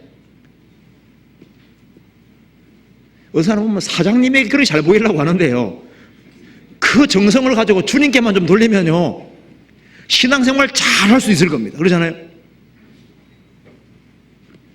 우리는 주님 앞에서는 어린 나이에 불과한 겁니다. 우리가 큰 사람이 아니에요. 우리 어른 아닙니다. 주님 앞에서는 종은 작은 나이라 작은 나이에 불과한 거예요. 우리가 신앙생활을 할 때 주님께 칭찬받을 거냐, 그거 생각해야 됩니다. 우리가 신앙의 길을 걷기 위해서 아닌 것에 대해서는 아니라고 금을 확실히 그어야 됩니다. 어떤 신학교 교수가 신학생들에게 이런 말을 했습니다. 여러분들이 헬라어 원어 성경, 그 헬라어를 배우는 것보다 삶을 살아가면서 아닌 것에 대해서 아니라고 과감하게 금을 걸 수 있는 사람이 되는 게 헬라어를 배우는 것보다 더 중요합니다. 그렇죠? 복 있는 사람은 악인의 꾀를 좇지 아니하며 죄인의 길에 서지 아니하며 오만한 자의 자리에 앉지 아니하고 아니하고 주님을 대적하는 것에 대해서는 구별되는 힘을 기르는 게 더 중요한 거예요. 우리가 주님께 칭찬받기 원하면은 아닌 것에 대해서는 과감하게 금을 딱 긋고, 그리고 무엇이 주님께 영광이 되느냐, 무엇을 주님이 기쁘시게 할 거냐, 그거 생각해야 됩니다. 주님이 어떤 것을 기뻐하실까요? 15에서 11장에 자세히 기록이 되어 있습니다. 믿음의 선진들이 어떻게 걸어왔는지가 기록이 되어 있잖아요. 15에서 11장에 나와 있는 사람들은 끝이 좋은 사람들이었습니다. 아벨은 믿음으로 의롭다함을 얻었습니다. 하나님께서는 믿는 것을 기뻐하십니다. 에녹은 하나님과 300년 동안 동행했습니다. 하나님은 동행을 기뻐하십니다. 그러잖아요. 노아는 하나님과 함께 일했습니다. 방주 짓는 일을 했습니다. 동력하는 것을 기뻐하셨습니다. 지금도 마찬가지입니다. 주님께서는 구원받는 것을 기뻐하시고 구원받은 사람이 주님과 동행하는 걸 기뻐하시고 주님과 함께 일하는 것을 기뻐하시는 거예요. 주님 몸된 교회를 이루는 그 일에 같이 동참하고 같이 동력하고 함께 일하는 걸 기뻐하시는 겁니다. 그리고 아브라함, 이삭, 야곱은 평생 텐트에 살았습니다. 그들은 나그네 인생을 살았습니다. 이 세상을 살아가면서 그들은 나그네라고 증거를 했습니다. 우리의 마음과 생각이 이 세상은 잠깐 거쳐가는 곳이다 하는 걸 알고 우리가 집에 살지라도 마음과 태도는 주님 부르시면 언제든지 간다고 하는 그런 자세 가지고 생산다면 주님을 기쁘시게 할 겁니다. 모세는 파라오 공주의 아들이었습니다. 그는 파라오 공주의 아들로서 가장 큰 명예가 주어졌습니다. 그는 잠시의 죄악의 낙을 누릴 수도 있고 에집트의 부하를 움켜잡을 수도 있습니다. 그는 권리가 있지만은 그 모든 권리를 포기했습니다. 그는 하나님 백성과 함께 고난받는 걸 더 원했습니다. 그걸 주님 칭찬하셨잖아요. 믿음으로 모세는 장성하여 바로의 공주의 아들이라 칭함을 거절하고 도리어 하나님 백성과 함께 고난받기를 잠시 죄악의 낙을 누리는 것보다 더 좋아하고 그리스도를 위하여 받는 능력을 애굽의 모든 부하보다 더 큰 점을 여겼으니 이는 상주심을 바라봅니다. 모세는 믿음이 있었습니다. 믿음의 눈으로 보니까 파라오 공주 아들 그 몇십 년짜리다 그 말입니다. 잠시 죄악의 낙 잠시 후에 없어집니다. 에집트의 모든 부하도 없어지는 거예요.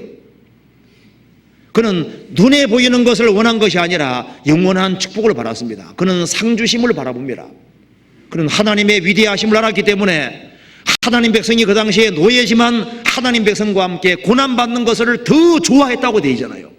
중심에서 더 좋아하고 그리스도를 위해 받는 능력을 애굽의 모든 부하보다 더 큰 점을 여겼다.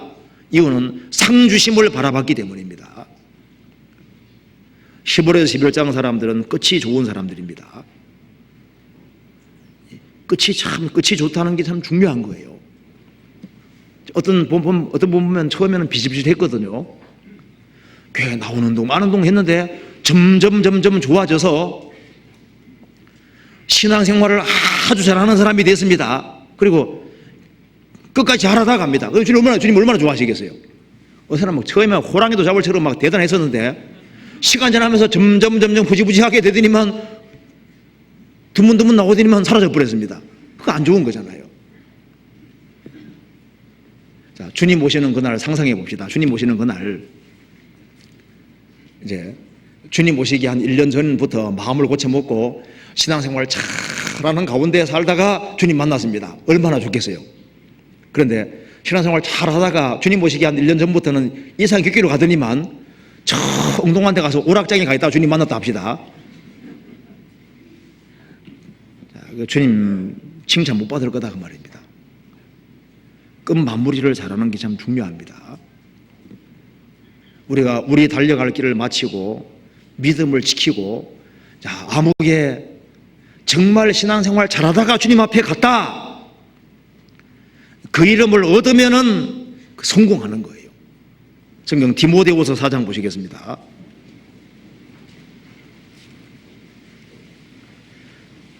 (4장) 7절 8절.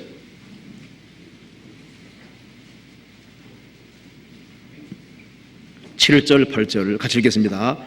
내가 선한 싸움을 싸우고 나의 달려갈 길을 마치고 믿음을 지켰으니 이제 후로는 나를 위하여 의의 면류관이 예비되었으므로 주 곧 의로우신 재판장이 그날에 내게 주실 것이니 내게만 아니라 주의 나타나심을 사모하는 모든 자에게니라. 바울 사도가 말했습니다. 내가 선한 싸움을 싸우고 나의 달려갈 길을 마치고 믿음을 지켰으니. 정말 바울 사도는 행복자입니다. 나는 믿음을 지켰다. 이제는 나를 위하여 의의 면류관이 예비되었으므로 주 곧 의로우신 재판장이 그날에 내게 주실 것이니 내게만 아니라 주의 나타나심을 사모하는 모든 자에게니라. 자, 빌립보서 4장 찾아봅시다. 4장 14절입니다. 4장 14절 같이 읽겠습니다. 그러나 너희가 내 괴로움에 함께 참여하였으니 잘하였도다. 빌립보 성도들이 바울 사도가 전도하는 것을 물심양면으로 도왔습니다. 바울 사도가 말했습니다. 그러나 너희가 내 괴로움에 함께 참여하였으니 잘하였도다. 바울 사도가 전도하는 걸 적극적으로 물질로 도왔습니다. 그렇게 잘하였도다. 바울의 복음 전도에 동력하였으니 잘하였도다. 이 칭찬이 주님의 칭찬입니다. 바울 속에 계신 주님이 칭찬해 주는 거예요. 우리가 수양회에서도 같이 최선 다해서 같이 동력하고 함께 수고해서 많은 사람이 구원받을 때 주님 뭐라 하실까요? 너희가 내 괴로움에 함께 참여하였으니 잘하였도다. 복음을 위해서 함께 수고하는 것이 잘하는 겁니다. 아시아의 7교회 보면은 주님이 칭찬했는데 책망도 하셨다는 거 아시죠? 에베소 교회는 다 잘했는데 처음 사랑 버린 것에 대해서 주님 책망하셨습니다. 서머나 교회는 주님이 칭찬만 하셨다는 거 아시죠? 환난과 궁핍을 아는데 실상은 너희가 부요한 자다. 죽도록 충성하라. 그러면 생명의 면류관을 내게 주리라. 서머나 교회는 칭찬만 받았습니다. 버가모 교회는 타협을 했기 때문에 주님이 책망하셨습니다. 두아디라 교회는 이세벨을 용납했기 때문에 주님 책망하셨습니다. 사대는 살았다는 이름을 가졌지만 행실이 죽은 자라고 했죠. 책망받았잖아요. 필라델비아 교회는 주님이 칭찬만 하셨습니다. 적은 능력을 가지고도 주님 부인하지 아니하고 복음 전했기 때문에 열린 문 두셨다. 복음을 활발하게 전했습니다. 주님 칭찬하셨잖아요. 라오디게아 교회는 책망만 받았습니다. 우리는 주님 앞에 칭찬받는 그런 사람이 분명히 되어야 됩니다. 죽도록 충성하는 인생, 그 인생이 복이 있는 겁니다. 우리 시대는 잘못돼 가고 있습니다. 다 제멋대로예요. 잘 보세요. 다 자기 주관과 방법대로입니다. 그 세상 풍조에 속으면 안 됩니다. 우리 기준은 세상 풍조가 아닙니다. 누가 뭐라 해도 주님이 뭐라고 말씀하셨느냐, 그 생각이 됩니다. 그리고 우리가 주님께 칭찬을 받는다는 말이 이제 좀 중요한 문제지 않습니까? 그럼 어떻게 하면 칭찬받을 수 있을까요? 어떻게 하는 게 주님께 쓰임 받는 것일까요? 자, 서진서를 찬찬히 읽어보면 이런 결론이 나게 됩니다. 서진서를 반복해서 계속 읽다 보면은 서신서의 강조점이 교회에게 보낸 편지잖아요. 강조점이 뭔지 아시죠? 첫 번째가 구원 확실히 받으라는 겁니다. 구원 문제를 제일 첫 번째 다루고 있습니다. 두 번째 다루는 게 뭡니까? 구원 받은 것이 확실하면은 교회를 알고 교회에 연결을 돼야 될 것을 분명히 말하고 있습니다. 교회에 연결되어서 공급을 받아야 된다. 그리고 옛사람을 벗고 새사람을 입어야 된다. 그게 계속 나오잖아요. 그리고 개인적으로 주님을 섬기면서 교회 안에서 지체로서의 역할을 해야 될 것이다.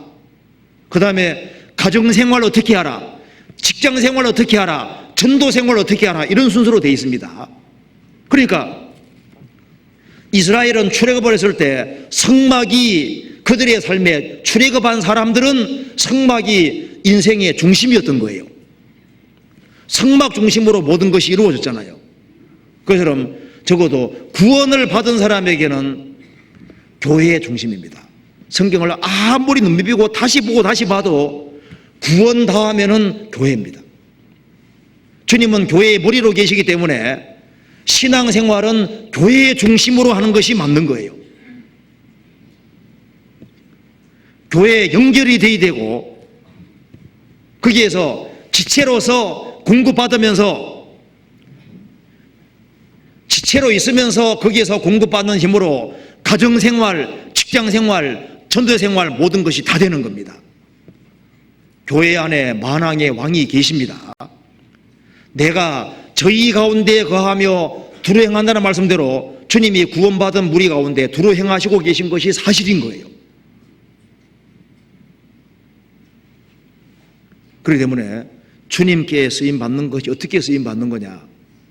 교회에 연결되어서 교회 안에서 쓰임받는 것과 연결이 되어 있는 겁니다. 그래서 롯은 아브라함을 떠나면 안 되는 거예요.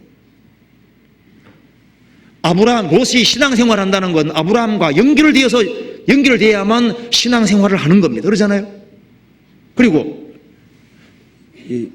주님 몸된 교회 안에는 주님이 멀리 계신 것이 아니라 구원받은 무리 속에 계시기 때문에 주님의 손이 어떤 손입니까? 공교한 손입니다. 구원받은 사람을 만들어 가신다니까요. 시편 보세요. 78편 봅시다. 시편 78편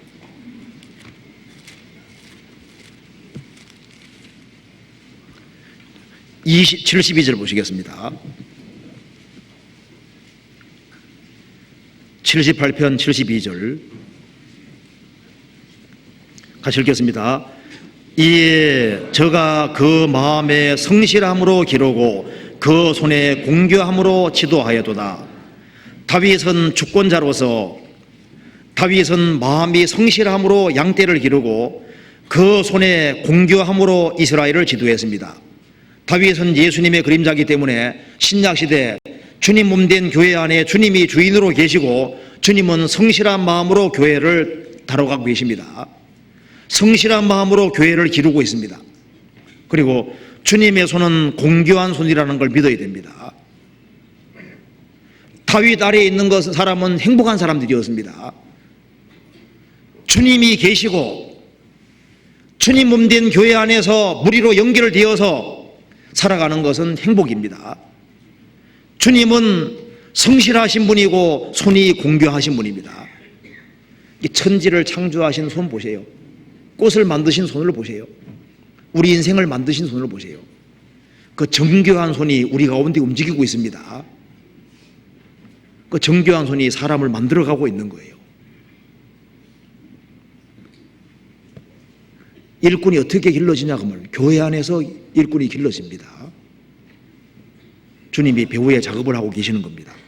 그래서 그가 다 잘하여도다. 우리가 하나님에 대해서 긍정된 마음을 가져야 됩니다. 이해되지 않는 일이 있다 할지라도 모든 걸 맡기고 주님은 다 잘하셨다. 이 입장을 끝까지 고수하고 주님을 향해서 긍정적인 태도를 갖는 이것이 약해지면 안 됩니다. 우리가 환난 중에도 즐거워하면서 주님이 주신 좋은 결과를 믿어야 됩니다. 메뚜기처럼 장애물이 생겨도 믿음으로 뛰어넘어야 됩니다. 그럼 모자라서 왜 그런 일이 있었는지를 알게 될 것이고, 그리고 주님이 왜 칭찬받아야 마땅한지도 알게 될 겁니다. 성경 중에 이해 안 되는 게 있을 수도 있습니다. 그렇지만 성경이 명백히 말씀했으면 성경은 오류 일으키지 않기 때문에 그 말씀을 굳게 붙잡아야 됩니다. 성경 내용은 다 옳다 입장을 붙잡아야 됩니다. 그리고 주님의 칭찬을 기대해야 됩니다. 사람의 칭찬은 중요한 게 아닙니다. 스데반이 돌에 맞아 죽임 당할 때 하늘이 열리면서 주님이 스데반을 맞이하려고 일어섰다고 성경이 되어 있죠. 만왕의 왕이 스데반은 집사인데 스데반이 주님 증거하다가 돌에 맞아 죽을 때 주님이 벌떡 일어나신 거 보여요. 만왕의 왕이 일어나셔서 영접해 주는 사람 정말 복이 있는 사람입니다. 허리에 띠를 띠고 등불을 켜고 서 있으라. 그 사람은 주님이 띠띠고 수정한다고 하셨습니다. 주님이 띠를 띠고 수중한다. 이거 대단한 얘기인 겁니다. 그렇잖아요. 누가복음 12장 보세요.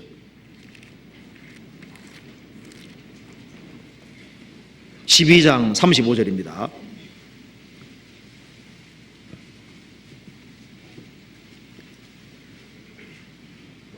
허리에 띠를 띠고 등불을 켜고 서 있으라. 너희는 마치 그 주인이 혼인집에 돌아와 문을 두드리면 곧 열어주려고 기다리는 사람과 같이 되라. 주인이 와서 깨어있는 것을 보면 그 종들은 복이 있으리라. 내가 진실로 너희에게 이르노니 주인이 띠를 띠고 그 종들을 자리에 앉히고 나와 추종하리라. 주님 오시는 그날까지 허리에 띠를 띠고 등불을 켜고 서 있는 사람, 그 사람은 주님이 띠를 띠고 종들을 자리에 앉히고 나와 추종하리라. 높여주신다 그 말입니다. 말라기 3장에는 특별한 소리 삼는다고 했습니다. 그런데 보세요. 주님 앞에 설 때 그가 다 못하였도다. 그는 사고 뭉치였도다. 그는 끝까지 회개치 아니했도다. 이래 되면 안 되면 큰일 나는 거죠. 큰일 나고 말고요. 아무개는 주님 일에 헌신하는 사람이었다. 정말 주님 중심으로 생을 살았고 교회를 사랑하는 사람이었다. 주일에 열심하는 사람이었다. 아무개 집은 스데바나의 집과 같이 성도 섬기기로 작정했다. 아무개는 누구누구는 브리스길라와 아골라와 같았다. 바울사도 전도하는 걸 위해서 목이라도 내놨다. 그는 섬김의 사람이었다. 그는 교회 학교에서 자기 주어진 일에 충성하는 사람이었다. 보이지 않는 데서 성실하게 건실하게 크리스찬으로 생을 살았다. 뭐잖아 주님이 칭찬해 주시는 것이 있습니다. 우리가 하나님에 대해서 항상 긍정하는 태도가 필요합니다.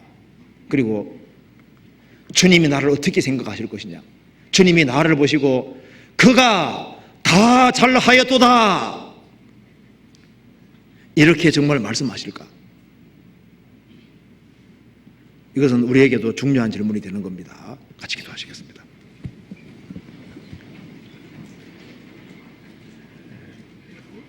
은혜와 사랑이 충만하신 하나님 아버지 감사합니다. 많은 사람 중에서 복음으로 저희들을 불러주시고 또 복음 안에 살게 해주시는 것을 감사합니다. 주님 오실 날이 너무 가까운 이때 또 주님을 섬기는 세상에서 주님을 섬기는 날도 그렇게 길게 남지 않았습니다.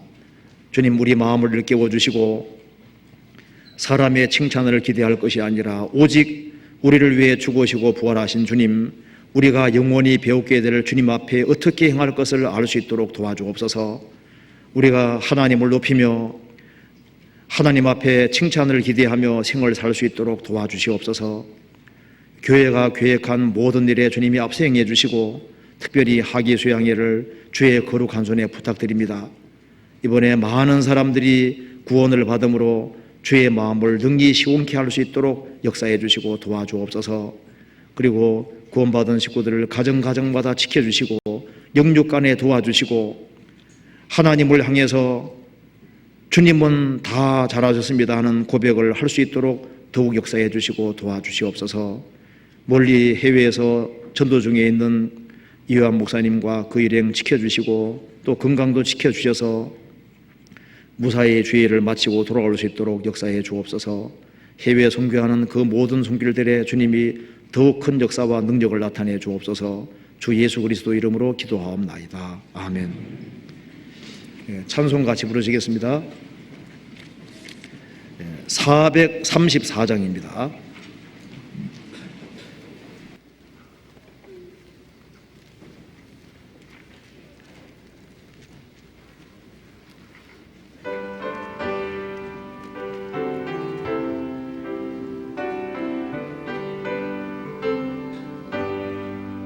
나의 갈 길 다가도록 예수 인도하시니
광고해 주시겠습니다.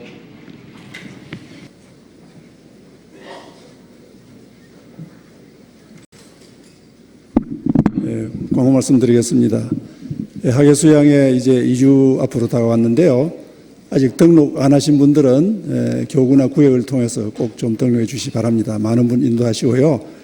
혹시 이 직장 휴가나 여러 가지 사정으로 꼭 우리 차수에, 그러니까 2차에 못 가실 분은 다른 차수에 신청해도 됩니다. 그러니까 빠짐없이 좀 등록해 주시고, 혹시 이제 교구나 구역을 잘 모르는 분들, 처음 나오시는 분들이나 이런 분들은 사무실에 가서 등록하시면 안내해 주실 겁니다. 그래서 많이 참석할 수 있도록 좀 기도하고 등록해 주시기 바랍니다. 그리고 오늘 2시부터 봉사위원 교구장 어머니 임원, 교회학교 임원들 연석 회의가 있습니다. 꼭 참석해 주시기 바랍니다. 그리고 시행무예빚 9호로 원고 모집이 있습니다. 매번 광고를 드립니다만은 그 간증이나 여러 가지 원고 자료가 있으면 좀 제출해 주시기 바랍니다. 광고 마치겠습니다. 마치겠습니다. 자유롭게 교제하시기 바랍니다.